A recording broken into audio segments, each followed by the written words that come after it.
दूर हो इथून, माझ्या अंगाला हात नाही लावायचा हां, दूर हो. ती जोरात ओरडली आणि तिने रागाने जवळजवळ बेडवरून त्याला ढकलूनच दिलं.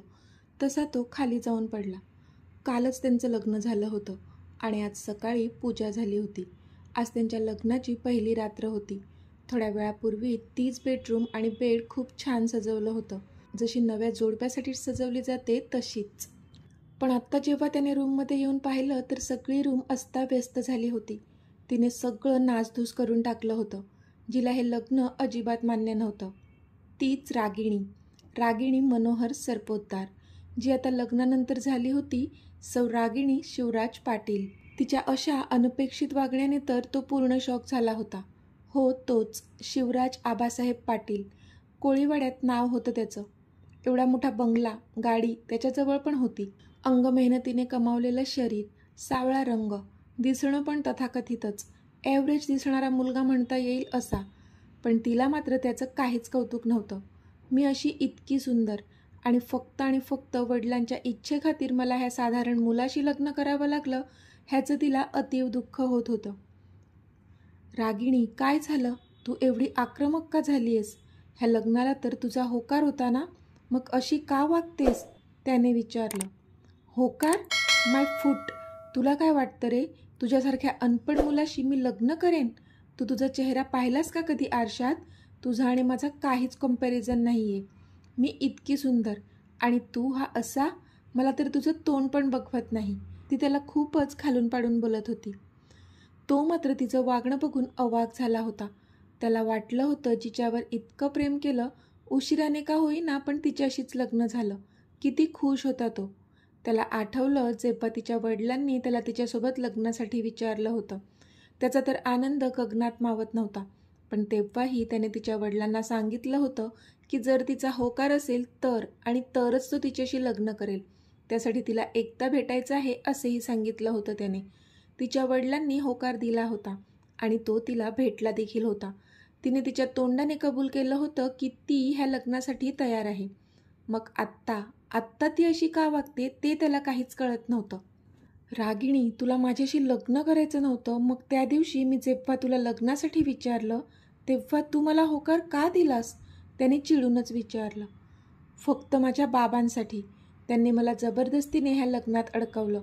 कारण त्या दिवशी जर मी तुला होकार दिला नसता तर त्यांनी त्यांच्या जीवाचं काहीतरी बरं वाईट करून घेतलं असतं. म्हणून फक्त त्यांच्यासाठी मला ह्या तकलादू नात्यात अडकावं लागलं. ती चिडून बोलली.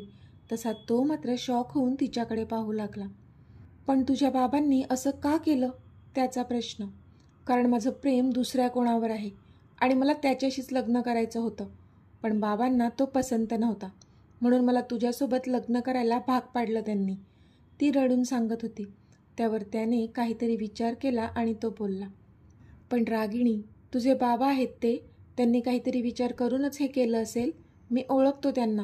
नक्कीच तो मुलगा चांगला नसावा आणि तुला पुढे जाऊन काही त्रास होऊ नये असंच त्यांना वाटलं असावं. तुझं पुढचं आयुष्य सुखात जावं असंच तुझ्या बाबांना वाटत असेल आणि म्हणूनच त्यांनी आपलं लग्न करून दिलं असेल. आणि आत्ता आपलं लग्न झालं आहे तर तू पण मागचं सगळं विसरून ह्या नात्याला स्वीकारावं असं मला वाटतंय. तो बोलला. नातं? कुठलं नातं? मी काही तुला माझा नवरा मानत नाही. ओके, तुझी लायकी तरी आहे का माझ्या समोर पण उभं राहण्याची? लग्न स्वीकारावं म्हणे म्हणजे काय रे?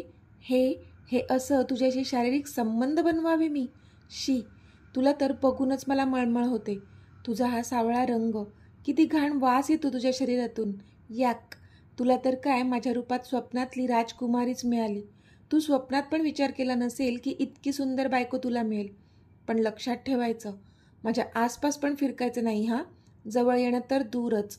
तू निघून जा बाहेर, नाहीतर मी हाताची नस कापून घेईन. मला तू माझ्या नजरेसमोर पण नको. माझं प्रेम फक्त राहुलवर आहे. ती बाजूच्या टेबलवर फळांसोबत ठेवलेला चाकू हातात घेत बोलली. तसा तो मात्र शॉक झाला. तो हतबल होऊन तिच्याकडेच पाहत होता. त्याला खूपच दुःख होत होतं की ती त्याच्याबद्दल असा काही विचार करत होती. नाही, तो चाकू आधी खाली ठेव प्लीज. स्वतःचं दुःख बाजूला ठेवून तो बोलला. कारण त्याला तिची काळजी पण वाटत होती. तिने स्वतःला काही करून घेऊ नये असं वाटत होतं त्याला. पण तरी ती काही मानायला तयार नव्हती. हे बघ रागिणी, आज आपली लग्नाची पहिली रात्र आहे. घरात सगळेजण आहेत. मग मी असं बाहेर जाणं बरोबर दिसणार नाही. हवं तर तू बेडवर झोप, मी खाली बिछाना घालून झोपतो. ओके? माझ्यावर विश्वास ठेव. मी माझी लिमिट क्रॉस नाही करणार. तो बोलला तरी ती हटायला तयारच नव्हती.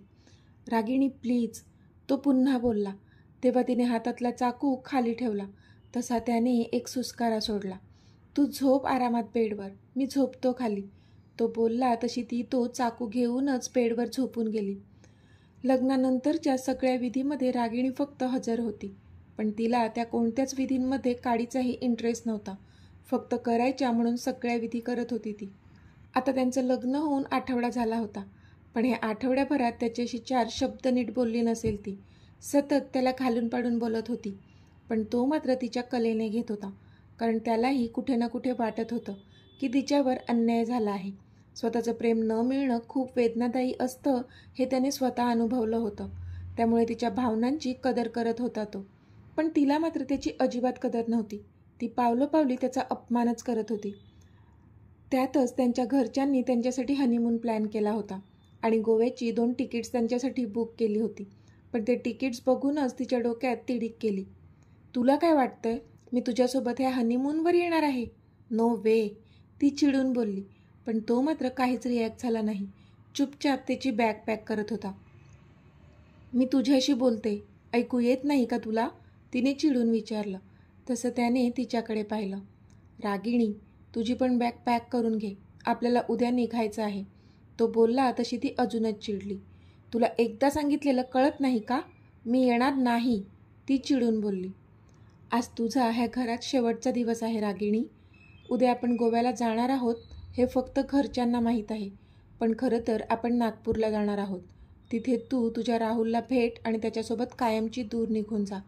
तुझं प्रेम आहे ना त्याच्यावर, मग तुला त्याच्यासोबतच लग्न करायला हवं. इथली काळजी करू नकोस, मी इथे सगळं सांभाळून घेईन. तुझ्या बाबांनाही मी समजावेल. बास, फक्त तू खुश राहावं एवढीच माझी इच्छा आहे, तो बोलला. पण हे सर्व बोलताना त्याने त्याच्या हृदयावर केवढे वार झेलले होते हे तर त्याचं त्यालाच माहीत होतं. पण ती मात्र त्याच्याकडे पाहतच राहिली होती. तिला अजिबात खरं वाटत नव्हतं हे. मनातून इतका आनंद झाला होता की काय म्हणावं. पण तू, ती पुढे काही बोलणार तोच. तू तुझी बॅग पॅक करून ठेव आणि हो, राहुलला कळवून ठेव, आपण उद्याच निघतोय, तो बोलला आणि तिथून बाहेर निघून गेला. तिने मात्र आनंदाने एक किरकी घेतली आणि पटकन राहुलचा नंबर डायल केला. त्याला सगळं सांगून तिने बॅग पॅक करायला घेतली. खूप खुश झाली होती ती. इथे तो मात्र टेरेसवर आला होता आणि त्याने आपल्या अश्रूंना वाट मोकळी करून दिली होती. स्वतःच्या प्रेमाला असं दुसऱ्याच्या हातात देणं किती अवघड होतं त्याच्यासाठी, पण तो करणार होता ते, कारण एकतर्फी प्रेम होतं त्याचं. त्यामुळे तिचं सुख सगळ्यात जास्त महत्त्वाचं होतं त्याच्यासाठी. शेवटी एकदाचा उद्याचा दिवस उजळला आणि त्याच्या आईचा निरोप घेऊन ते निघाले नागपूरसाठी. ट्रेनमध्ये विंडो सीटवर बसली होती ती आणि खिडकीच्या बाहेर बघत होती. तो तिच्या समोरच्या सीटवर बसला होता. तिच्या चेहऱ्यावरचे प्रत्येक भाव टिपत होता तो. लग्नानंतर इतक्या दिवसांनी आज तो तिला इतकं खुश पाहत होता. तिच्या चेहऱ्यावरचं ते निखळ हसू असंच अबाधित राहावं असं वाटत होतं त्याला ह्या क्षणी. आणि तिला तसं पाहून त्याच्या चेहऱ्यावर पण स्माईल आली होती. पण तिचं मात्र त्याच्याकडे अजिबात लक्ष नव्हतं.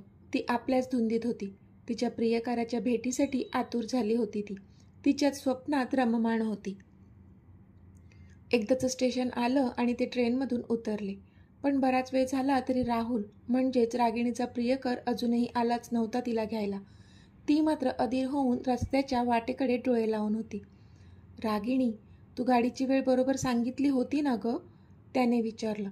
तसं तिने त्याच्याकडे पाहिलं.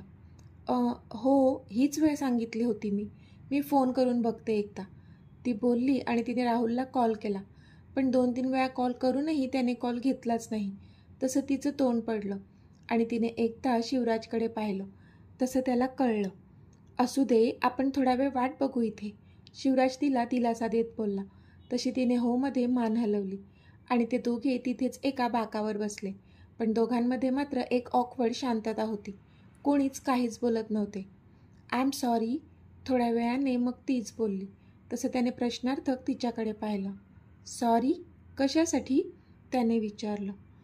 ते मी तुला नको नको ते बोलले, त्यासाठी खरंच सॉरी. पण तरी तू आज मला माझं प्रेम परत मिळवून देण्यासाठी इथवर घेऊन आलास. तू खरंच खूप चांगला आहेस. Thank you, thank you so much. ती बोलली तसा तो खिन्न हसला. तू खुश आहेस ना? मग झालं. तो बोलला तशी हसली ती. हो, खूप खुश आहे मी आज. तू मला आज जगातलं सगळ्यात मोठं सुख दिलं आहेस. ती खुश होत बोलली. त्यावर त्याच्या चेहऱ्यावर स्माईल आली खरी, पण हे सगळं करताना त्याला किती यातना होत होत्या त्याचं त्यालाच माहीत होतं. पण स्वतःच्या दुःखापेक्षा तिची खुशी, तिचा आनंद जास्त महत्त्वाचा होता त्याच्यासाठी.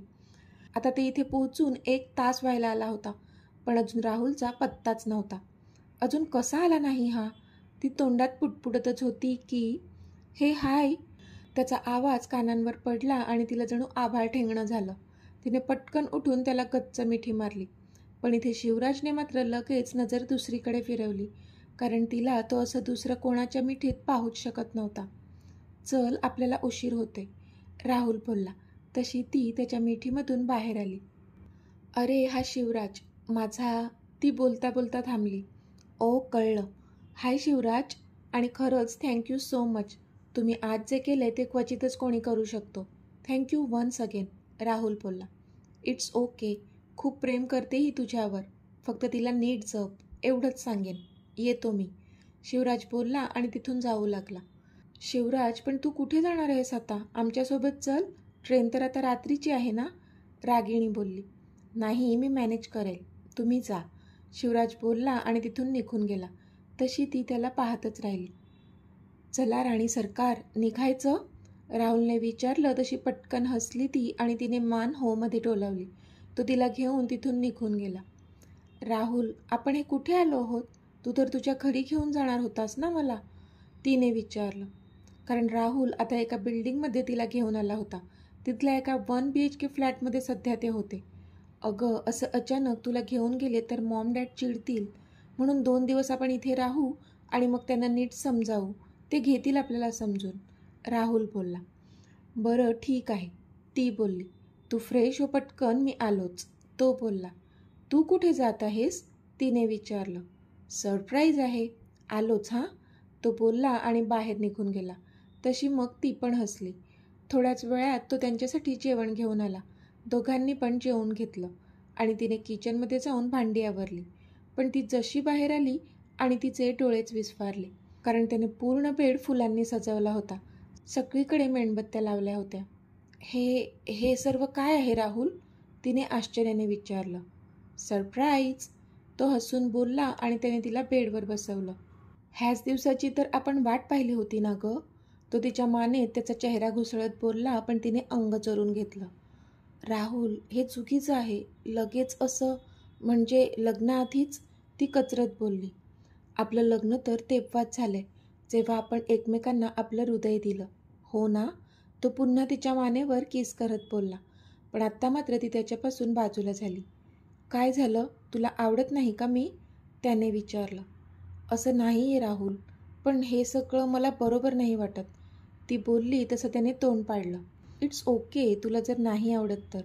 मला वाटलं होतं इतक्या महिन्यांनी आपण भेटणार आहोत तर तू पण माझ्या इतकीच एक्सायटेड असशील, पण नाही, तू बदलली आहे.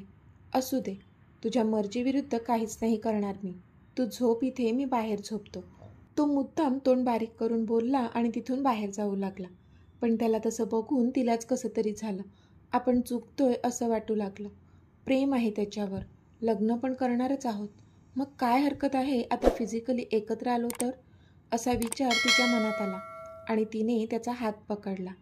आय एम सॉरी राहुल, मला तसं नव्हतं म्हणायचं, ती बोलली. इट्स ओके, तू झोप, मी आहे बाहेर, गुड नाईट, तो बोलला. आय एम सॉरी ना, नको जाऊ बाहेर, तू पण झोप इथेच, ती अडखळत बोलली. खरंच तुला काहीच प्रॉब्लेम नाही आहे? त्याने खुश होत विचारलं. तशी तिने नाहीमध्ये मान हलवली. तसा तो खुश होऊन तिच्यावर आला आणि तिला किस करू लागला. पण ती मात्र खूपच ऑकवर्ड झाली होती. तिला त्यात प्रेमाची कोणतीच फिलिंग जाणवत नव्हती. त्याच्या स्पर्शात वासना जाणवत होती तिला, पण सध्या त्याला विरोध करू शकत नव्हती ती. नाहीतर त्याच्या प्रेमावर तिचा विश्वास नाही असं वाटलं असतं त्याला. पण त्याचा स्पर्श मात्र सहन होत नव्हता तिच्याच्याने. पण इतक्यात दाराची बेल वाजली आणि ती दचकली. आत्ता कोण असेल, ती बोलली. मी बघतो, तो बोलला आणि रूमच्या बाहेर निघून आला. ती मात्र आता स्वतःला सावरून बेडवर उठून बसली होती. इतक्यात तिला त्याच्या फोनवर खूप सारे मेसेजेस ब्लिंक होताना दिसले. तसा पटकनच तिने त्याचा फोन हातात घेतला. तिच्या सुदैवाने तो फोन लॉक नव्हता, म्हणून तिने तो मेसेज ओपन केला. पण त्यामध्ये तिचा फोटो तिने बघितला आणि ती शॉक झाली. पण खरा धक्का तर तिला तेव्हा लागला जेव्हा तिने त्याच्या खालचा मेसेज वाचला. भावा, तुझं झालं की मलाही चान्स दे यार. तू मागितले तेवढी किंमत मोजली मी हिच्यासाठी.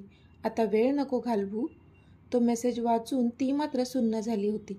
नक्की आपण काय बघितलं आणि काय वाचलं हेच तिला कळत नव्हतं. इतका मोठा धक्का तिला बसला होता. ती त्या धक्क्यातून बाहेर पडते न पडते तोच राहुल आत आला. उगाचच कोणीतरी बेल वाजवली. कोणीच नव्हतं बाहेर, तो बोलला आणि तिच्या जवळ जाऊ लागला. पण त्याला बघूनच तिच्या तळपायाची आग मस्तकात गेली होती. ती अतिशय रागाने त्याला पाहत होती. तुला काय झालं चिडायला? त्याने विचारलं.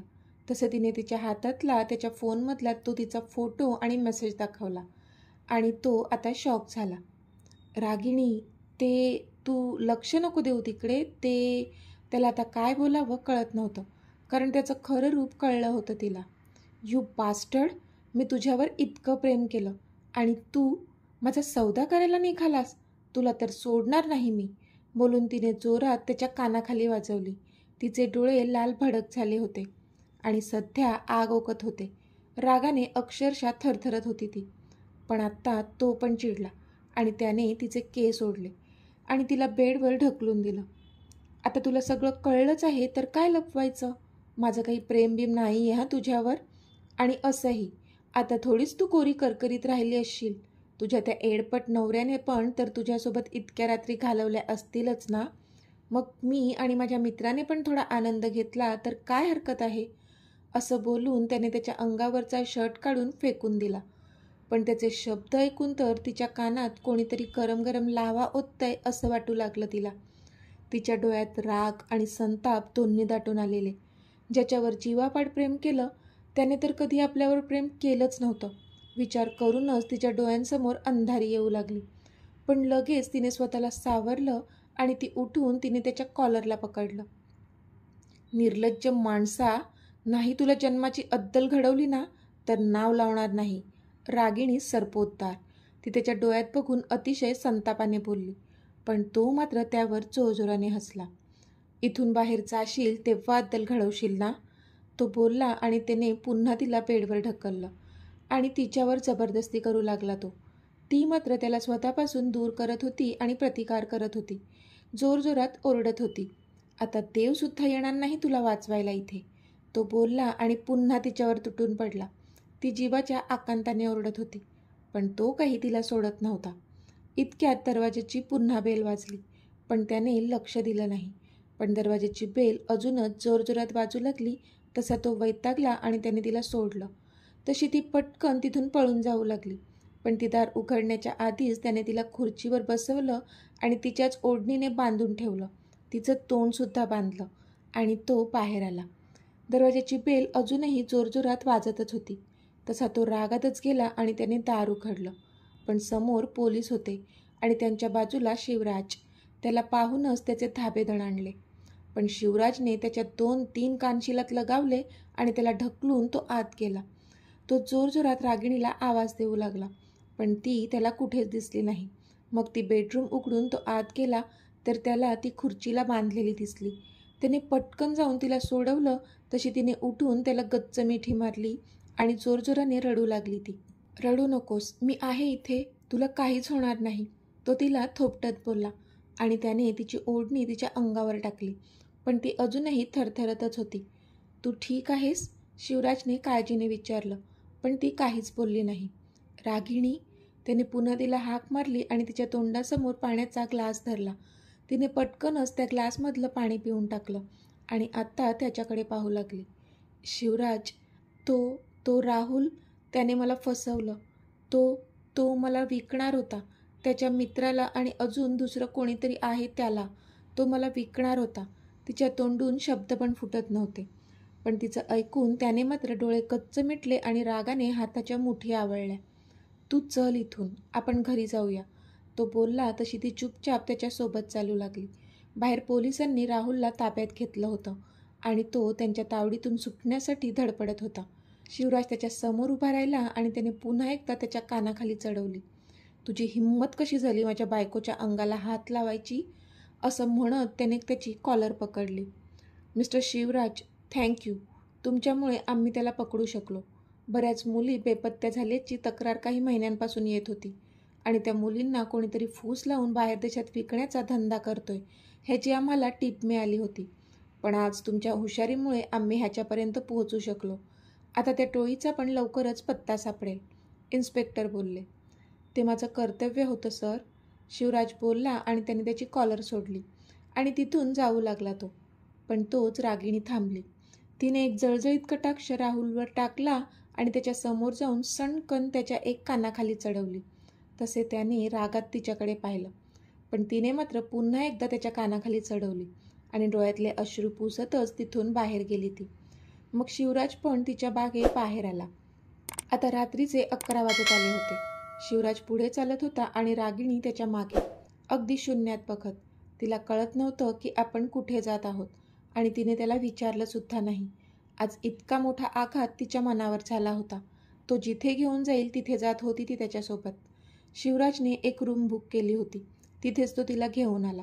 रात्री घरी परत जाण्यासाठी कोणतीच गाडी नव्हती म्हणून त्यांना तिथे थांबावं लागणार होतं.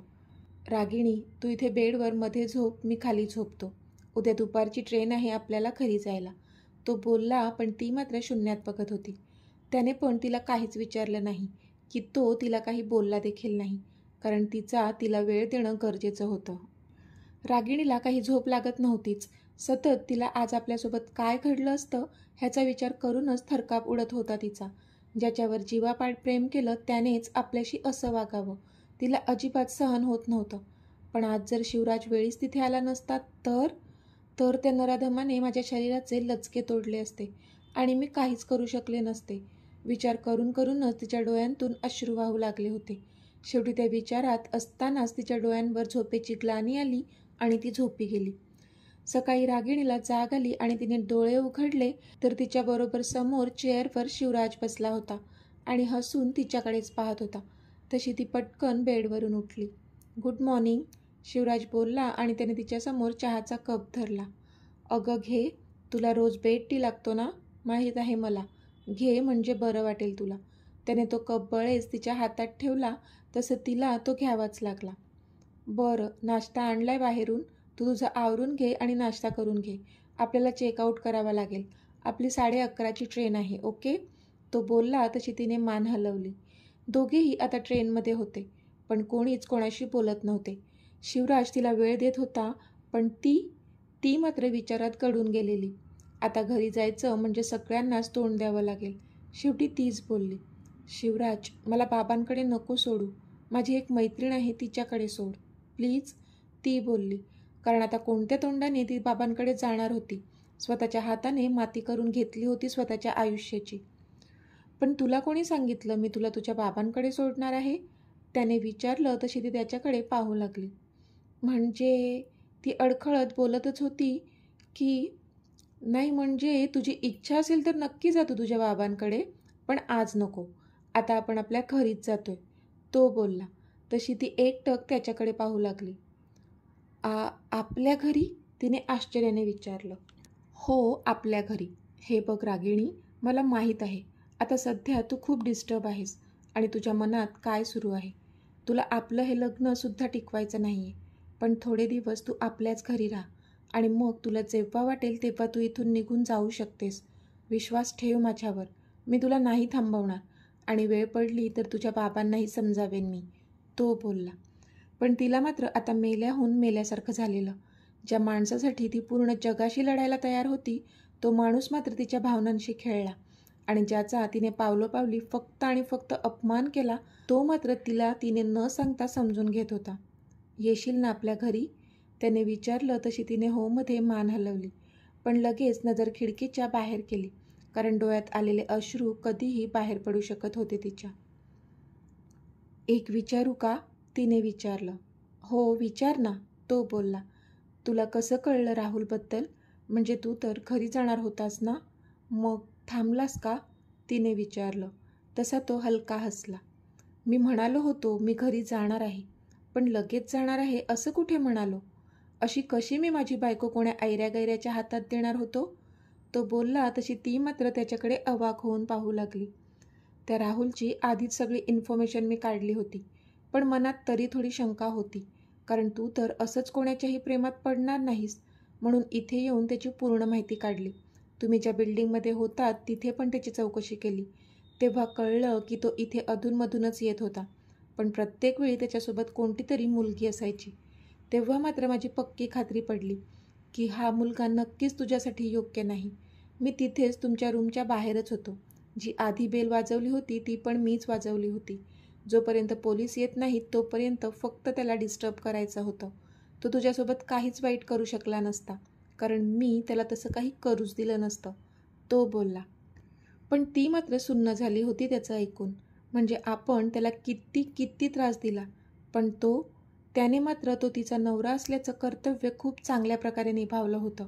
तिला खूप जास्त भरून आलं होतं आत्ता, आणि त्यामुळे डोळ्यांतून अश्रू वाहू लागले होते तिच्या. आय एम सॉरी, ती रडतच बोलली. हे इट्स ओके, तू शांत हो, तो बोलला. नाही, मी किती मूर्ख आहे, स्वतःच्या बाबांचं पण ऐकलं नाही मी, म्हणून तर माझ्यासोबत हे होतंय, ती रडून रडून बोलत होती. रागिणी, स्वतःला त्रास करून घेऊ नकोस. जे झालं ते एक स्वप्न समजून विसरून जा. शांत हो प्लीज, तो तिला समजावून बोलला. तशी ती थोड्या वेळाने शांत झाली. आता बराच वेळ होऊन गेला होता. ते दोघेही समोरासमोर ट्रेनमध्ये बसले होते, पण आता तिची नजर त्याच्यावर पडली तर त्याला झोप लागली होती. त्याला त्याच्या लुक्सवरून नको नको ते बोलणारी ती आज मात्र त्याच्याकडे एकटक पाहत होती. आज पहिल्यांदा ती त्याला इतक्या जवळून निरखून पाहत होती. खूपच निरागस वाटत होता तो तिला झोपेत असताना. वरून एकदम रांगडागडी असलेला तो आतून मात्र खूपच सॉफ्ट होता, ज्याचा प्रत्यय तिला आला होता. आता त्यांची गाडी पोहोचली होती. आईला काय सांगायचंय ते मी सांगेन, तू उगाच टेन्शन नको घेऊ, गाडीतून उतरताना तो बोलला. तिच्या चेहऱ्यावर असलेले ते भाव त्याने अचूक ओळखले होते. अरे, तुम्ही लगेच कसे काय आले? त्याच्या आईने विचारलं. तसं तिने प्रश्नार्थक त्याच्याकडे पाहिलं. ते माझी तब्येत थोडी ठीक नव्हती म्हणून मग आम्हाला यावं लागलं, तो बोलला. गोव्याहून? त्याच्या आईने प्रश्नार्थक विचारलं. अगं नाही, गोव्याला गेलोच नाही, त्याआधीच तब्येत बिघडली, मित्राकडे होतो आणि तिथूनच आलो, तो सारवासारव करत बोलला. अशी कशी तब्येत बिघडली, काय झालंय? आईने विचारलं. अगं पाठीचं दुखणं निघालं, तो बोलला. अरे देवा, चल ये, मी तुला मालिश करून देते, आई बोलली. अगं नको, मी पेनकिलर घेतली आहे, तो बोलला. त्याने काही नाही होणार, चल तुला चांगली मालिश करते म्हणजे बरं वाटेल तुला, आई बोलली. पण त्याने तोंड बारीक करत एकदा रागिणीकडे पाहिलं तर ती त्याला गालात हसताना दिसली, आणि तिच्या चेहऱ्यावरची ती स्माईल पाहून त्याच्या पण ओठांवर स्माईल आली. रात्र झाली होती. रागिणी बेडवर झोपली होती आणि शिवराज खाली बिछाना घालून झोपला होता. पण रागिणीला झोप मात्र येत नव्हती. आज जे जे घडलं ते खूपच भयानक होतं तिच्यासाठी. तिच्यासमोर शिवराजचा चेहरा येत होता. त्याच्याशी लग्न करून आल्याच्या दिवसापासून ती त्याला पाण्यात बघत होती. नको नको ते बोलत होती, घालून पाडून बोलत होती. त्याला वाटलं असतं तर त्याने एक कानाखाली चढवून आपल्याला गप्प केलं असतं, किंवा दुसऱ्याच दिवशी आपल्याला आपल्या बाबांच्या घरी नेऊन ठेवलं असतं. पण नाही, कधी आपल्याला उलटूनही बोलला नाही तो. उलट प्रत्येक वेळी समजावण्याच्या सुरातच बोलत होता तो. घरात पण माझ्याच बाजूने उभा राहत होता. मी नव्हते भाव देत तरी प्रत्येक गोष्टीतून त्याची काळजीच दिसत होती. असा कोणता नवरा आपल्याच बायकोला तिच्या प्रियकरासोबत जाऊ देईल? पण ते त्याने केलं, कारण माझं प्रेम होतं राहुलवर, आणि तिकडेसुद्धा माझाच विचार केला. मी सुरक्षित हातात आहे की नाही ह्याची काळजी घेतली, आणि त्या परिस्थितीतून मला सुखरूप बाहेर काढलं. खरंच किती चांगला आहे तो. बाबांनी नक्कीच त्याच्यात काहीतरी पाहिलं असेल, म्हणून माझं लग्न त्याच्याशी लावून दिलं. ती एकटक खाली झोपलेल्या शिवराजकडे बघत मनातच सगळं बोलत होती, पण विचार करत करतच तिचा डोळा लागला होता. काय होईल रागिणी आणि शिवराजच्या आयुष्यात? खरंच रागिणी शिवराजच्या प्रेमात पडेल का? त्यांचं प्रेम सक्सेस होईल का? की भलतंच काहीतरी घडणार आहे? जाणून घेण्यासाठी त्याचा पुढचा आणि शेवटचा भाग नक्की ऐका. पण तोपर्यंत हा व्हिडिओ तुम्हाला कसा वाटला ते मला कमेंटमध्ये सांगा. आणि जर आवडला असेल तर व्हिडिओला लाईक करा, शेअर करा आणि चॅनलला सबस्क्राईब करून बाजूची घंटी नक्की दाबा. धन्यवाद.